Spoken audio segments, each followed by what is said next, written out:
What's going on? Boys, thanks to our patrons and Fiverr customers, subscribe to our Patreon free for behind the scenes stuff. Arm yourselves, life stuff. Okay, I think we have 4 primary topics today. Try to get to all of them. Sociopaths, INFJs, despair, and hope. And I don't think we can take these exactly piece by piece, lots of contradictory and overlapping 30-second shit going on. I had a moment last night. Even after that extended stay away segment on that last video, a few usual suspects and a few genres of usual suspects showed up immediately. And I lost my shit, and then I couldn't sleep, and it gave me a feeling a feeling washed over me. I'd call it dread, but it was the sort of dread that comes when reality hits you, or you understand where you are. I felt like I had just enlisted to fight on a guaranteed losing side, ready to go into battle that you will lose brutally. But before that, marching through a freezing mountain pass. Because what's going on here? What's been going on here? I'm working to understand and support a class of people who everyone says is dangerous, is manipulative, is deceptive, can't feel positive things, certainly can't love. A class of people who say as many of those negative things about themselves. And why am I doing this? A mixture of interesting distraction, egotistical challenge, and love, trying to be loved. And I have great confidence in the power of my delusions most of the time. But I got hit. It was like a reality headshot. What are you doing? Do you really believe you can pull a win out of a 100% loss? And most of the time I would say yes, both in a fuck you sort of way, and also because I think I walk around in this cloud of detachment most of the time. Shit doesn't feel real. So, yeah, this is the Matrix. If I want to pull a win out of a 100% loss, I can. And if I can't, then who cares? But this wave of dread and reality and anchoring hit me like a tidal wave. I think it's is it Douglas Adams and Hitchhiker's Guide to the Galaxy? In the books, which I haven't read, people can fly as long as they aren't thinking about flying. But the moment you think about flying in any way, you fall. That's what I just felt like last night. And that wasn't a bad thing, because it made me review realistically where we are and what we're doing. This is the thing to do. And it's the thing to do precisely because nothing else feels real. It's like the difference between certain death and actual death. Am I gonna go find love or anything interesting or worthwhile to study in the real world, quotes? No, I've done that. Have you ever tried courting Jane dipshit bitches? They are nothing. Most Jane dipshits are living conduits for society. They aren't individuals. And when you look at the type distribution, that makes a lot of sense. I think it's something like over 60% of all women are SFJs, ISFJs, or ESFJs, which on its own, kinda rough. But then you take into account the effect this SFJ consensus has on the limited selection, variety of other women in different types. Trying to date any type of Jane dipshit is like dating a neutral or negative Yelp review. It's a useless or acidic nothing. Going back to the death versus certain death thing, why do you choose certain death over death? Because certain death might be certain, but it's not so certain it's happened. With this sort of person, with this sort of woman, I probably know, but I'm not totally sure. Versus, you go outside this, you know completely for sure. And then that goes back to, why are you doing this? Well, there's nothing else to do. There is nothing else we can do. This is one of the few instances it's better to feel dread, to feel anxious, to feel afraid, and not know than it is to know for certain. One of the only cases. So yes, this will be a horror. This will be a train wreck. This can't end well. But at least the game isn't over. And I've decided, I have my top 2 songs, which is Gimme Shelter and Beware. We're adding Yuki no Shingun to that, top 3. I always come back to that song and different versions of that song. This is a Snow March ass mood. It's grim, but be thankful your fate isn't sealed yet. And then we get into the next part, INFJs. And I'm not making this a formal typology video, both because just shitting on INFJs to me doesn't warrant a video. I know everybody hates my INFJ videos, but all of those videos but one, well no, all of the videos have had a point, and all of them but one were not strictly hostile.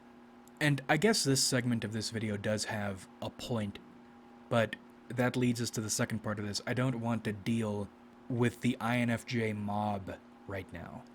But it doesn't matter, because it seems like my entire audience, okay, is constituted of INFJs. There are a few INTPs, there are a few ENTJs, and of course there are varieties of other types, but it seems like almost all of my viewers are INFJs. And I recognize it's that sick fascination thing of theirs or of yours. You like looking at people and wondering about their lives, whatever that entails. That's why it shouldn't be a surprise that INFJs like 4chan. When I say that, I mean, it seems like all INFJs like 4chan. One of my INFJ exes, someone you would, by looking at her, by listening to her, would not expect to like 4chan, doesn't consider herself a 4chan person, was disgusted with 4chan, was obsessed with R9K, lurking there just to watch these people. I'm sure that's why my majority INFJ viewership comes to this channel, to watch. And I appreciate your viewing, but you people make me sick like you wouldn't believe. And that was another realization I came to, not last night, but today. I'm done even trying to like INFJs. And I'll break down why. Mainly, it comes down to a mixture of INFJs not knowing what they want, and also either not understanding or resenting cause and effect. Now, when you deal with people, I think there are 2 urges. The first urge is to give them what they want so you can get out of them or this interaction whatever it is you want, or to keep things stable. And also, or this other urge, is to put yourself in there somehow, to express yourself. And in interacting with people, it seems like you need to find a balance of this. Giving this other person enough of what they want to keep everything decent, while also expressing yourself enough you feel satisfied. And INFJs talk all the time about how they get a bad rap, how they get taken advantage of by people, pushed to be phony. But that's bullshit. I know that happens, but in some cases, they will inflict this on themselves and then blame anyone but themselves. Example: 95% of my interactions with INFJs, they will come to me. They will say, and it seems like maybe this isn't even like a put on. Naturally, they say all the things I want to hear from people. And not just the things I want people to say to me, but the times, the places, the ways. They give you exactly what you want. They come to you and do this. They choose to do this. But what they don't do is put any of themselves in this. They will assure you this falsehood they are selling you is them and they want to do this, this, and that. But it's not. There's almost none of them in it. And then, because you trust them, you bite. Socially speaking, this is like putting water in front of a person dying of thirst and assuring them you want them to drink. So you drink, and maybe because you've dealt with INFJs before, you know how neurotic they are, you take efforts to thank them for this water, even though they've assured you repeatedly they don't want any thanks for it. And then what do? They get mad that you drank. They attack you, they call you all sorts of names, which is another thing. They don't like being called names, but they like calling people names. They don't like being undermined in shitty little ways, but they undermine in shitty little ways. And then they act like it's your fault. It's like they come into existence, the sole purpose of their existence is to make you believe in X and to buy X, to feel comfortable buying X.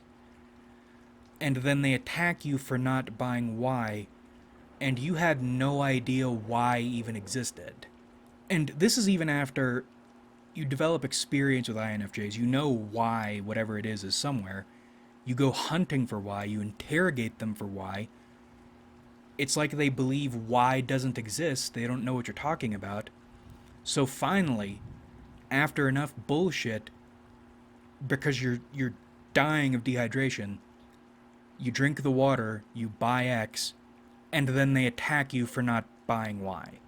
And they never recognize what they're doing. They never own the consequences of their actions. They do everything in their power, everything in their existence to make X happen, and then when it happens, they get mad why it didn't happen. And again, if this setup were forced on them or they felt forced into it, that would be one thing. That would even be something I would feel sympathetic about. But they don't. They push this on, they impose this chain of events on people. I hate people who can't or won't look in the mirror. I hate people who are never responsible for their actions and somehow seem not to face consequences most of the time. And this is another thing. Their lives revolve around self-image. And this is interesting because this is a thing baseline INFJs do, and it's seeming like, because almost all of the sociopaths we got are INFJs, image is everything to them too. And it's like they are incapable of knowing themselves on any level. Or even if they could, and I think they can, they are violently resistant to knowing themselves, taking responsibility for themselves. You know them better than they know themselves, and you hardly know them, and they hate that, and they will never do anything about it. And this is another funny thing, another contradiction, and not a fun one, a hypocrisy. These are the people who talk so much about empathy and emotional kindness and emotional health, mental health, and all this shit. But what happens when you point out to them the emotional mental health damage they do to other people? They mitigate it. Get over it, pussy. In the same sentence, they will mitigate damage they do or dismiss your feelings while also playing the victim and demanding they be emotionally coddled. And I don't know if it's they're just this sick or they're this stupid, but they never see anything wrong with that. And for some reason, I mean, they have to be bending reality. People allow them to get away with it. People, or they convince people, convince you even, to continue to give them the benefit of the doubt without ever changing themselves, without ever looking inward. They are a non-evolving class of person. Now, I don't believe I'm giving them the benefit of the doubt again. I want to believe that's not all of them, because in a deeply unfortunate fashion, there is a handful of INFJs I am fond of. But their lies run so deep, even the ones I like, I don't trust. And I didn't before, but today, Jesus, really no way. Not happening. I mean, they still have a purpose. They're still useful. I'll still interact with them. They can be productive. We can even get along. But there is nothing in there. As they present themselves to you as layers upon layers that are worth peeling back, that you should peel back, that they want you to peel back. But there's nothing in there. And it's like they are trapping you. And it's painful. Because the most brutal part of all this is how well they sell these lies. It's gotten to the point I'm suspicious of anyone I feel anything even remotely positive for. Because that person is probably an INFJ, and everything you think you want is an illusion and a lie.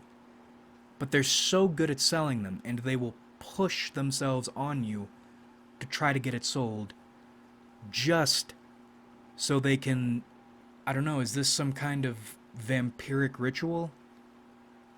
Do they gain something out of doing the attacking after they've gotten somebody in this deep? And that's the other thing, is you can do everything in your power to try to make them feel comfortable, to make them feel known, help them however they want to be helped, and it means nothing.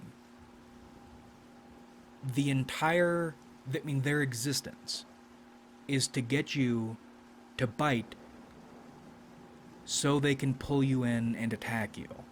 I mean, there's no other or better way to do this. That is what they are, and that's all they are. Now again, because we got a lot of them, I feel like Senator Geary from Godfather 2. I'll deal with you because it's inevitable, and maybe we'll even get along. Maybe we'll do something worthwhile. But don't expect me to believe in any way there is anything inside of any of you. And I think this is also painful because you want to believe there is something there. And you get past a point, it's not even believing there's something there so they can give you this illusion they've crafted that they have taken great pains to sell you, but rather so you don't walk around with this knowledge there is an entire class of person that is nothing. You don't want to believe the species you're part of, and a part of your species that is socially powerful is a glitch, and a malignant one. And I don't understand why I attract these people like moths to a flame. Send me the ENTJ women with plans for multiple sustainable hustles and gigantic asses? Why is it all always INFJs? And then on top of that, you wonder about this shadow shit. How do ENFPs deal with them? I understand they're built for one another, and in a sick way I see it, but where INTPs and ENTJs, when we synthesize, it's more of a weird camaraderie situation. It seems like with ENFPs and INFJs, it's an immovable object, unstoppable force situation. But rather, it's more like mass and a black hole. ENFPs are the only people in existence with enough shit, possibly, to stuff full a black hole. But yeah, I don't get it.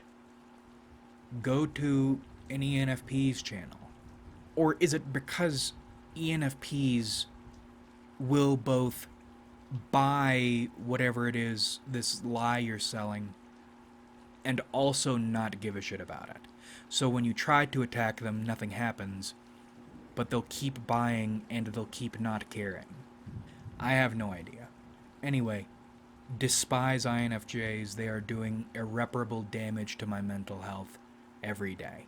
Although, I think we will be getting good information about sociopaths considering this type distribution, because for some reason, sociopath INFJs are what baseline INFJs should be, and vice versa. But maybe I'm wrong, probably I'm wrong, and I won't be holding my breath. Now, the other two parts of the video, even though I'd like to cut the video here, because I'm all tuckered out now, feel like I've had some grand weight lifted off my shoulders, we'll make it quick. Right now, I'm in a battle between hope and despair. Despair, I'm feeling on the side of because it's the only thing that's real. Everything you believe or think you believe or try to do is an illusion, or it'll fail, it'll this, it'll that. But despair will always be there. Like an oil derrick. Except here you're pumping up despair. Now, I was thinking about despair. You have a lot of it. I'm wondering if what you're actually supposed to do is not try to escape despair, which this isn't a new idea even for this channel, but instead, wasn't it like kerosene when oil was beginning to be a serious thing? They had kerosene, but then they figured out how to refine it into fuel for combustion engines. Maybe that's what you need to do. Or it was something like that. Or it might have been, kerosene might have been the byproduct.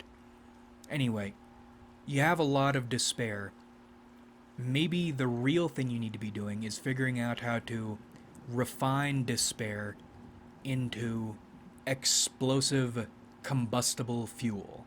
And we can already do that on a very small scale. I'm still that woman. It's been hitting me a lot. I mean, even when I was speaking with her, that she probably actually really doesn't care. And it's interesting because this feels like either side of this debate feels like the obvious answer, and yet there is no conclusion. It could go either way, and there are very strong arguments for either way. Not that it matters now, but today the she didn't care, never cared, and even couldn't care side of the debate won some big ground. And I realized you would think despair is this thing you run from, that you hide from, you try to destroy, when in reality, that made me feel despair, but I felt good about it in a confusing way, and I welcomed it, and I went to it, and it made me feel better. And I think that's because despair is certainty. And there is great power in certainty. You know, the more you learn, the less you know thing. I don't think that's just a turn of phrase. And I don't think it should be framed in some optimistic, humble brag way. It seems like every sort of learning is nothing but a road that leads you to the fact it's impossible to know anything. Anything you think you know is mostly an illusion fabricated by the human mind. But with despair, it's like Tony Ferguson and his pain deal. Despair is real. And because it's real, it's something you can be certain of, and having anything you can be certain of, it gives you a stable foundation to work from, a well you can always draw from. It's like the Philosopher's Stone despair is, if you can figure out how alchemically to change despair into other shit. But it'll always come from despair. But then that got me thinking about hope.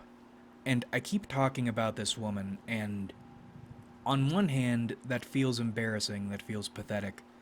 On the other hand, if you're a dude, really, what else is there for you to talk about?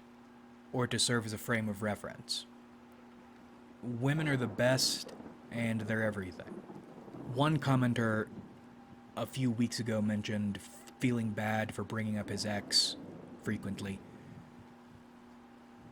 I don't even think that's a you should do that or you shouldn't do that thing, or it's a good thing or a bad thing.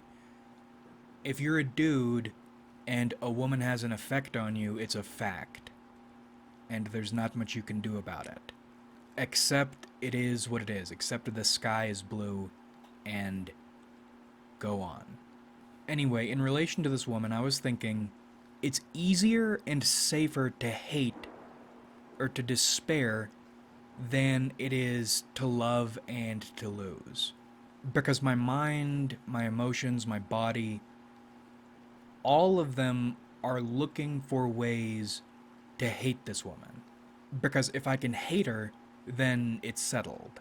I mean, that's one of the reasons, as much as I hate betrayal, at least when people turn on you, you no longer need to dedicate all this emotional and mental horsepower to trying to figure out how to get along with them, find the good in them, navigate things, and of course that's always all your responsibility. When someone betrays you, you don't have to do any of that. It hurts, it sucks, but you have certainty. And I'm not saying she betrayed me. Rather, what I'm trying to do is accept totally that my nose was wrong, my soul was wrong, the energy was wrong. There wasn't some latent positivity or even possibility of love in there. It was all wrong. It was all theater. So I can be certain of it, and I can hate her, and I can completely let go. Totally cleanse myself of this. But even though the hopeful, positive side of the debate lost today, was on the back foot, it did get me, and I like having these awful disputes with yourself because you'll surprise yourself. Hopeful Gang made the point, I'm trying to find reasons to hate her so I can cleanse myself and move on. Not because it's right or correct. And I think it very well could be correct, but that's not why I'm doing it. I'm doing it because I want to shortcut my way into less stress and confusion and pain. Not because I care about the truth and the right answer. Which, thinking about it, this actually magically links back up to the very beginning.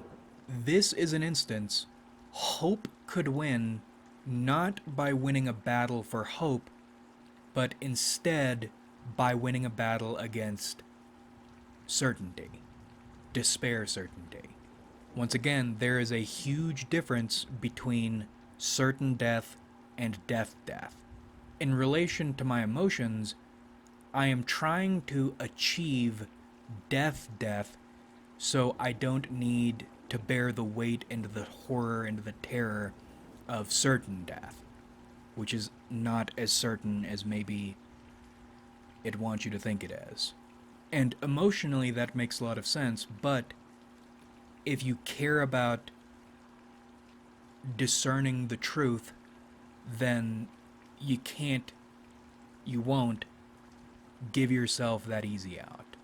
And you can't even fool yourself by acting like this is a painful truth that you've needed to work hard to accept. If that were the case, then it would be a painful truth, but it would also be a gigantic release. So that's where we are for right now, and maybe you can have both in this hope and despair dispute.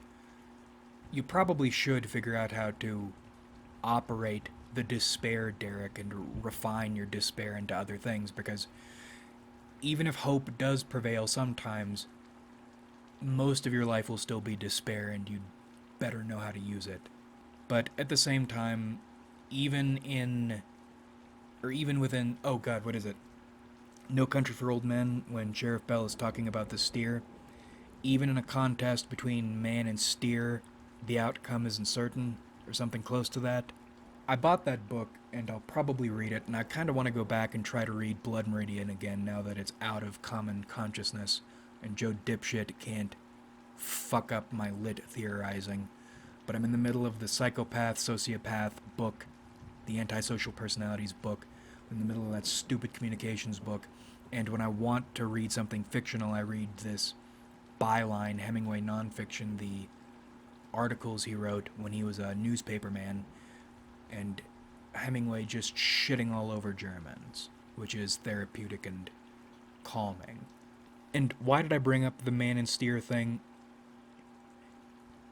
I felt like I was getting to a point, but I don't know. Maybe I'm not. My mind wanders. Like if you enjoyed, subscribe if you haven't.